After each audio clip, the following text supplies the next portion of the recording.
మీకు శ్రీరామాయణం మొత్తం మీద గొప్ప విషయం ఏమిటంటే అందరూ రాముడి చేత కృతజ్ఞత పొందిన వాళ్ళే. ఒక్క హనుమ విషయంలో మాత్రం రామచంద్రమూర్తి అన్నారు, నేను నీకు ప్రత్యుపకారము చెయ్యలేను అన్నారు.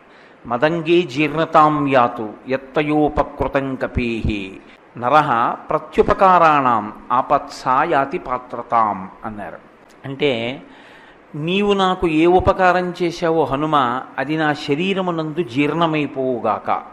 ఎందుచేత అంటే నరః ప్రత్యుపకారాణం, ఎప్పుడూ కూడా ప్రత్యుపకారాన్ని అపేక్షించే స్థితి ఎప్పుడు వస్తుందంటే మళ్ళీ మనకి కూడా అవతలవాడికి ఎటువంటి ఉపకారం చేశామో అటువంటి ఉపకారం మనం పొందవలసిన స్థితి వస్తే.